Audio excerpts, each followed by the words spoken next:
All right, what is going on, everybody? We have a little bit of a special show for you guys today. I know that you guys have been watching the NFL reviews that Max and I have been doing. Well, we are bringing you guys an NHL contest review. So I had to call our resident hockey expert, Scott, in and call in a favor and get him on the show. But we had some content requests for this. You know, we always are trying to listen to you guys about what you guys want to see, what videos will be helpful. So we had heard that this NHL review would be helpful for you guys, so that is why we are here. So, Scott, how you doing? I'm doing well. I think I need to get resident hockey expert on like business cards that I can share with folks. It's funny, like to become the resident hockey expert, you just like need to know something about hockey. That's a little secret for everybody out there. But no, I'm doing really well. Early hockey season's going well. Unfortunately, I've only got like 5 more days in the spotlight before NBA comes back. But I'm gonna milk these last 5 days for all I can, Andrew.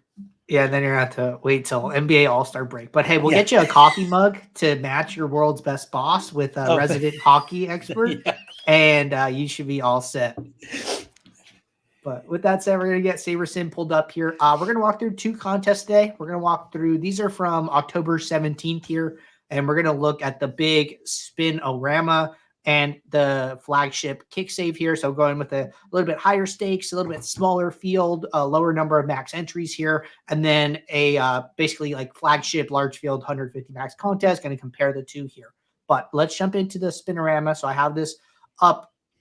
And Scott, let's just start with like looking at some of these top lineups, maybe like some trends, some things that like really kind of stick out to you right out of the gate here. I can scroll down as you need. Yeah, so let's see. At a quick glance, what I'm noticing is there was a we at Sabersim, we were actually high on Buffalo on Tuesday night. I don't know if you remember this or not. We I had do. them pretty high in our model relative to Vegas and relative to some of the aggregators out there. And what I'm seeing here is a lot of Buffalo near the top. So it makes me feel good that our model was actually right about that for Buffalo. But no, in general, like what I'm seeing here, the 4-3 stack. You've probably heard a lot about this in NHL, right? Like Of it course. is the preeminent, it's same as like 5 stacks are in MLB in a lot of ways, right? Like it is the preeminent stack that a lot of folks run because it's a safe high upside stack, and we've talked about this a lot in our calls, and you can see this from some of these top pros. 4-3s and 5-2s are like all over the top of this leaderboard, I think, and everything here is high correlated stacks. There's nothing small in this group, and I think that's kind of goes as you would expect here. So like that in and of itself is not too shocking to me. Looks like a lot of power play one correlation has been used here, which again we talk a lot about this. There's kind of 2 different types of correlation that you've got. You've got your power play correlation and your even strength correlation. Even strength correlation is a bit lighter but more consistent because those lines are playing the entire game with each other, right? Power plays can be more inconsistent if you don't draw any penalties, or excuse me, the other team doesn't draw any penalties. You're not skating on the power play, but they're high upside stacks, and you see a lot of those here as well. So I think a lot of this kind of follows the conventional wisdom for NHL, I think, as I'm going up and down this list here. I have a question for you. So, Sure. I know hockey is very high variance, right? Mhm. Very close to MLB, might even be higher variance than MLB, all things considered here. Uh, what I'm seeing from these lineups, like the top 15, just scrolling back up and down here, is that these are using a lot of salary. Mhm. And, you know, salary is usually associated, correlated to higher average projection here in general here. So what are your thoughts on like some of our salary defaults? Do you adjust it? Do you get tighter? Do you try and use a lot of the salary? Because like in the top 15, I think I saw 149.2 and every other lineup's been above 49.7. So I don't know if that's something people are trying to do or it's just happening on accident, but the Sims are grading these lineups well. So I'm just curious your thoughts. So yeah, I think there's probably 2 or 3 things going into play here. Number one is just to get those highly correlated power play one lines. Oftentimes you have to use a lot of salary anyway, right? Like you're not going to have a 45,000 salary lineup if it's full of power play one skaters. It's not going to happen. But I think in general, because like you mentioned, hockey is highly variant, it's also there's so many viable combinations of players. You don't need to get that cute with your lineups, right? So you can play, I'll call it safer. That's probably not the right term exactly, but you can be a little less aggressive in things like overall salary percentage used, right? Or trying to find third or fourth line skaters that are incredibly low owned. Like, you don't have to be that aggressive to do particularly well here. And I think that's also what you're seeing, right? These are safe constructed lineups. Generally speaking, the advice that I give people is 49,000 is a good floor for a typical hockey lineup. I personally don't use a floor, but the builder's going to give you lineups that are up in that range anyway, but naturally, so you don't really need to worry about that. But I think 49,000 for the typical NHL slate, except for the very smallest of slates, is probably a good middle ground between giving you a little more variance, but also recognizing that you don't need to go crazy to win an NHL contest, because there's just so many viable combinations of skaters that can help you win. You just don't need to get crazy. And I think one thing really to remember here is that this is a smaller field contest. Mm-hmm. This contest only has 925 entries. I think that's why you're seeing like, hey, these are the like Scott called like safer, kind of more conventional stacks. Well, in a small slate like this, you don't need to get crazy. You don't need to go way off the reservation, right? You can play some of these more familiar type of lineup constructions and still do well. So I think that's definitely coming into play here as well. Yeah, I think what you know is, when you look at this first lineup here, the very top ranked one here, the way that they got unique wasn't by going crazy on a low line. They went to a low owned, like kind of unpopular top stack, which was the San Jose stack, which you see it's 1% owned, but it's still the top line that's going to get 15 to 20 minutes of time on the ice. And San Jose is a bad team. I'm not going to lie. The salary reflects that, but they're still a top line. And if anyone's going to score goals for San Jose, that's the line they're going to do. And that's how this lineup got different. It just used a team that this player knew was not going to be, particularly popular.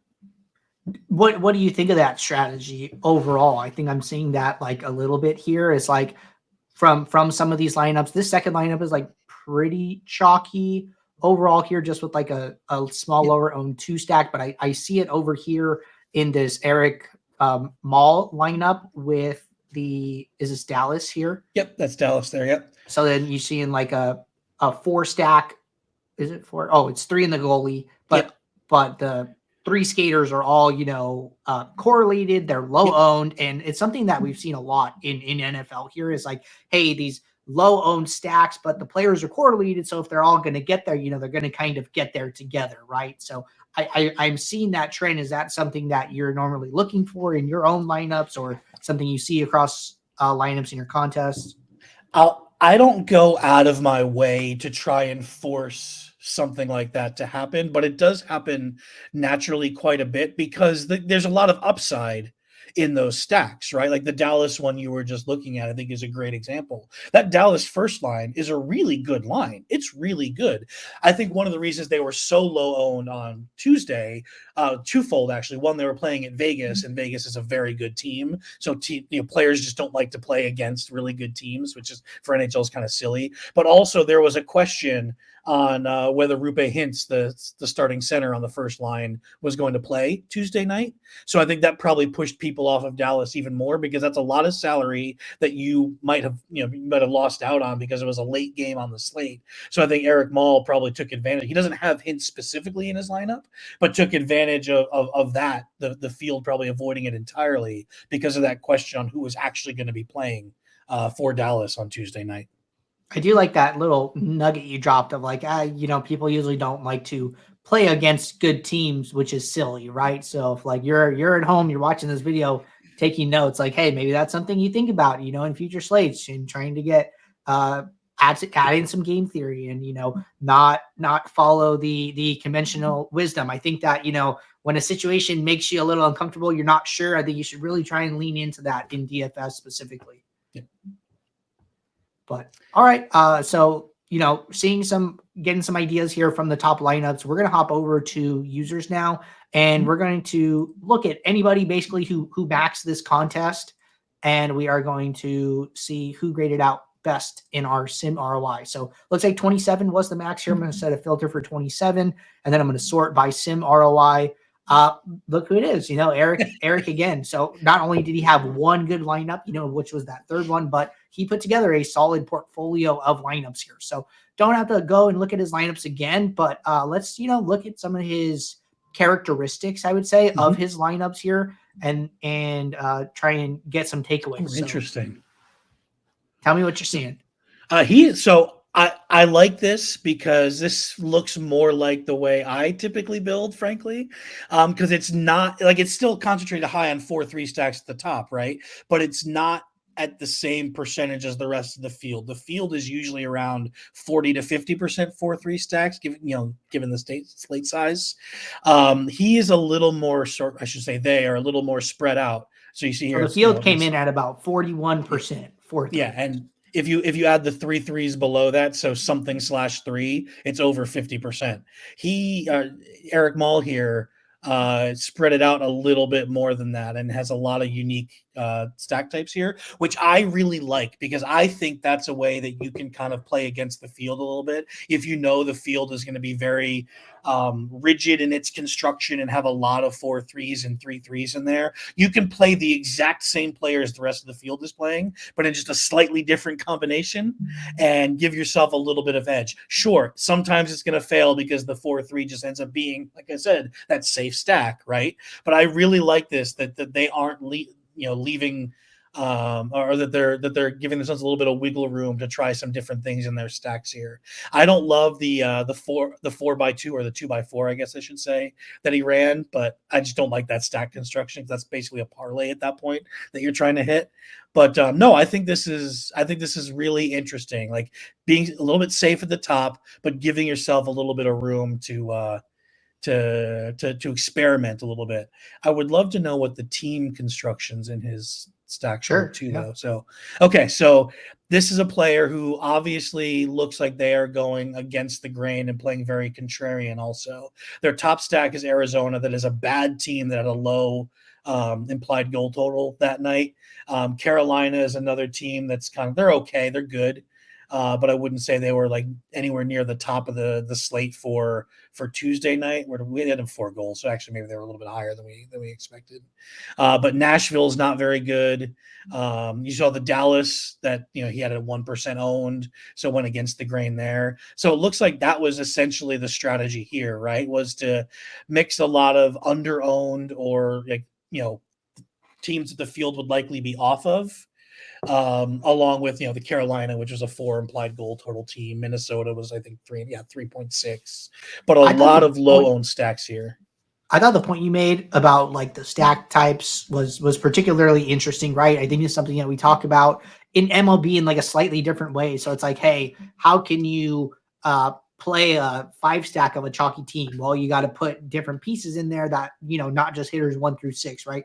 In hockey, it's like, hey, there's only so many skaters per line, right? So maybe you just stack in a little bit different way. You're still getting to correlated stacks, 3-2-2s, 4-2-2s, right? But it's not that one stack that everybody's going to play, and your lineups are still going to be very correlated. So I did like the point you made, like, hey, something we talked about is leverage, really, right? So if you're matching ownership, you're basically neutral leverage. But when you are going above or below the field, then, you're getting leverage. So he's almost saying, hey, I kind of want to match the field on what the field is going to do and then take all these shots elsewhere. And then he's getting his leverage outside of that, but still playing about the same pace as what he thinks is okay to the other lineups in his contest. One other thing I really like here, and I don't want to belabor this point, but the 5-2 stacks that you see there as the number 2 lineup exposure here, particularly on the smaller fields. Like I think this one was under 1,000. It was 925. Right?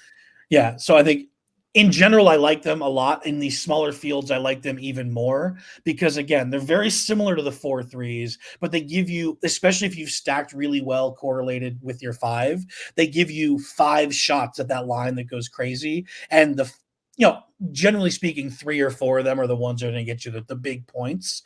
But if those 3 or 4 are doing well, the 5th usually doesn't throw up a goose egg. right? So I think you're giving yourself an extra shot at whoever is the one or the ones that really do the damage. And on a night, if the chalk doesn't do particularly well, or the popular 4-stack doesn't do really well, that 5-2 can put you in a really good position if if you've got the right mix of those 5-2s. Like a Dallas 5 could have been okay, right? Or a Minnesota 5 could have been okay that night, and they would have been under-owned relative to some of the field, I think. Got it. Well, I think we're pretty good here. Do you want to jump over to the kick save and Sure. look at like a little bit of a bigger contest here, kind of Yep. get some comparisons and see what we're seeing there. So let me hop over. And let's start with like some of the ownership characteristics maybe, and then we'll jump into some of these lineups. Sure. So it looks like here, I think the 4-3 is a little bit less than it was in the smaller contest. So right. And I think that's normal generally, right? Higher stakes, they're going to play, kind of more chalky or more kind of conventional, not get super weird here. Let's look at some of the ownerships just to have an idea. But nobody over 20% owned, super flat, even in this large field contest here.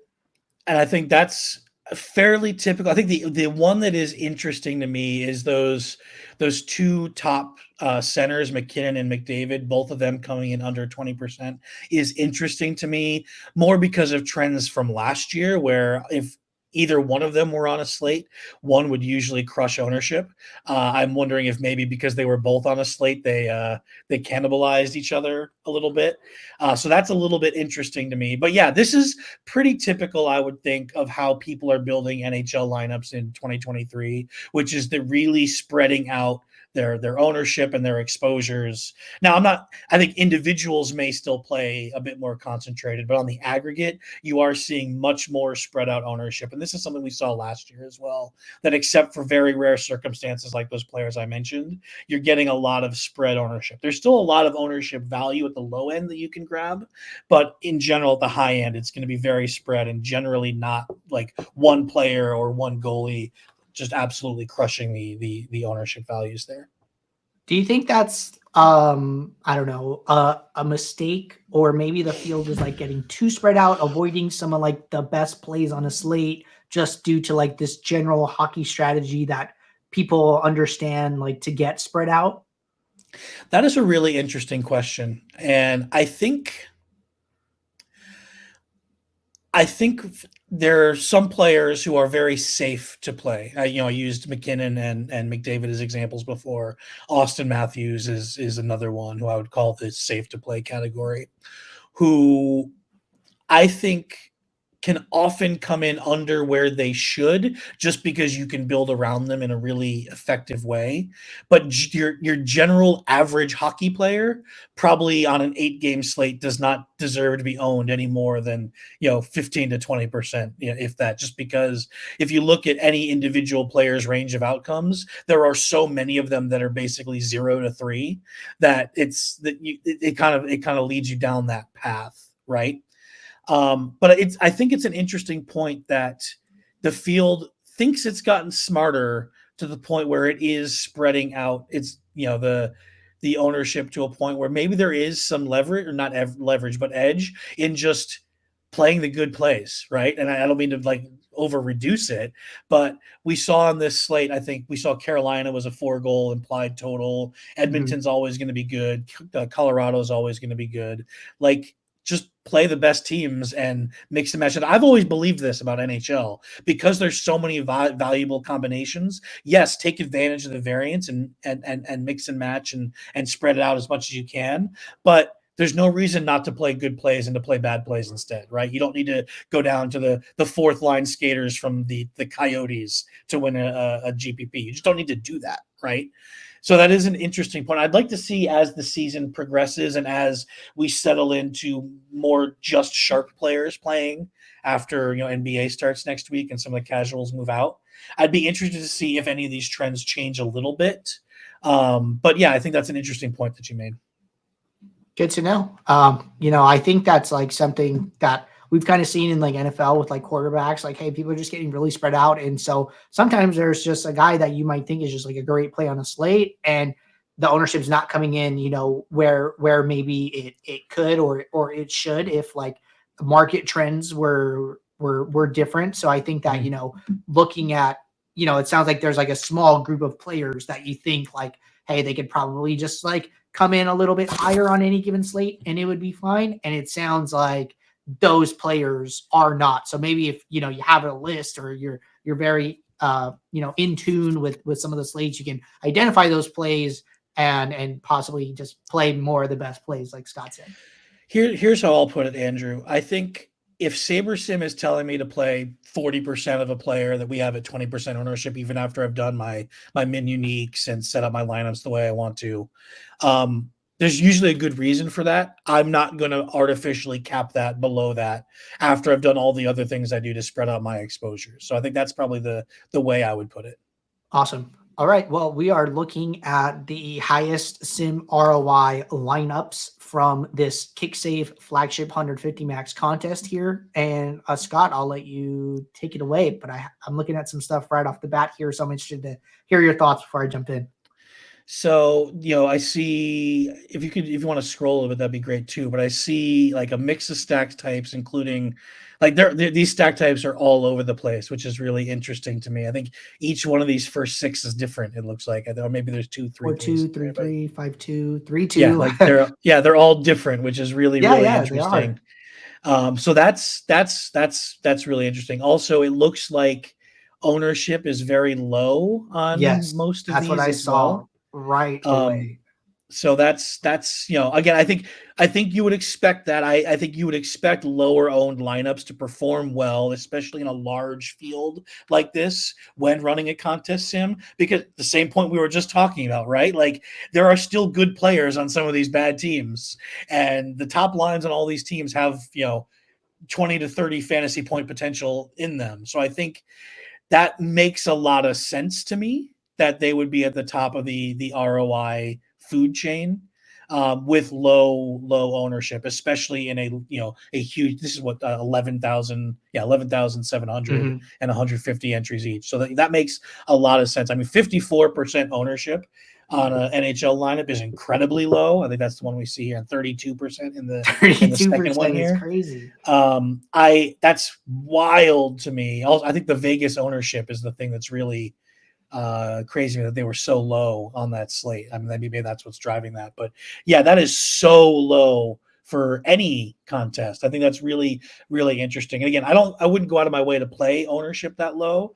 But I mean, if you're running, a relatively high sim diversity lineup and you're doing a contest sim against a field, some of your good lineups are going to rank out that low in terms of ownership, because that's just the way NHL plays. And you see, it's a 49,900 salary lineup. So you didn't have to like scrape the bottom of the barrel to get that low ownership. It's just, I think because the field was spread the way you saw, there was a lot of guys in that, 10 to 20% range that some of these good plays kind of fell below that to make that happen. So I think it's really interesting to see how this played out. And then just to reiterate, just so you guys know, these are the actual ownerships from the contest, right? These are not our projected ownership. This is showing how they actually came in the contest. And I think that, I wasn't expecting to see such a shift, because I think in that smaller field contest, we did see a lot of like the highest Sim ROI lineups have some more ownership overall. They might have taken small, like 2 stack, maybe like a 3 stack of like kind of like a lower owned line or something like that. But here, I mean, these lineups, like you said, the sum ownership of these lineups is extremely low. So I find that very interesting. But I'm fixated on this second lineup here, the 32% ownership one, because that is a great lineup. Like that lineup is fantastic. The construction is great. It's incredibly well correlated. The one-off is a really strong one-off, I think. So I mean, that's a fantastic lineup that you get for a high salary, incredibly low ownership. That I think on most nights, if you can play that lineup, you're feeling pretty good about yourself.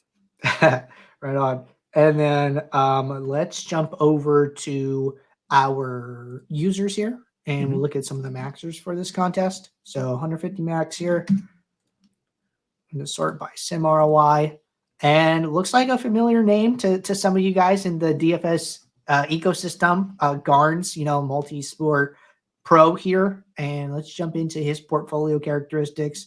Honorable mention to our man OCDOBV, but got to do a little bit better there. So jumping over to stack types here, Scott, looks interesting right off the bat, but I'll let you lead the way. So yeah, this is interesting. The 3-2s are very interesting at the top. And if you are a little bit more in tune with our NHL product, you've probably seen our field lineups are a little closer to what you see here than I think what the field generally plays. And I wonder if there maybe we're smarter than I give us credit for on that, because this is 3-2 is a really interesting stack type to me, because there's definitely correlation there, right? It's a perfectly fine correlated 3 and then a moderately correlated 2, but then you're basically running a 3 one-offs along with that to get to that point. And that's really interesting to me, that so much of the portfolio is built around that. It tells me, without looking at the lineups, it tells me that the Garns either had a bunch of individual players that they really liked, or was really fixated on a very particular 3 stack that they want, without even looking at how the rest of it's constructed.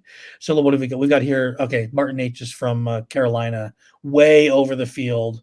That tells me that there was some love for that. I think he skated on line 1. I don't see the line information here, but seems really fixated on that. I looked through the rest of the exposures here, and it looks like there's no one else from Carolina even at 20%. So just there's got to be a lot of one-offs there or two-offs there.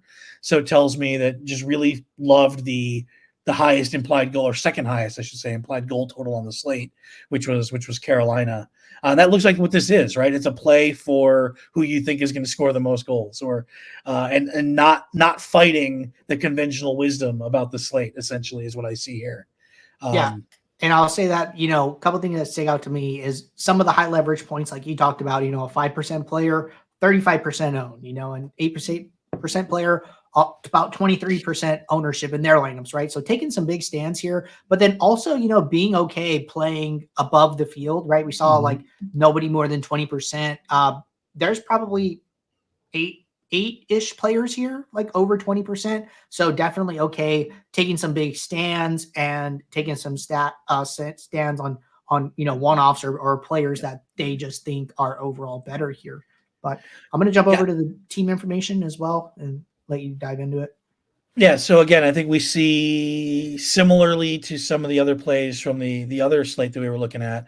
Buffalo came to the top again, which we were higher than the conventional wisdom on Buffalo, and I think that was a really good play. I think I don't think they quite smashed as much as people wanted, but that was a pretty common play, particularly among SaberSim users on Tuesday night.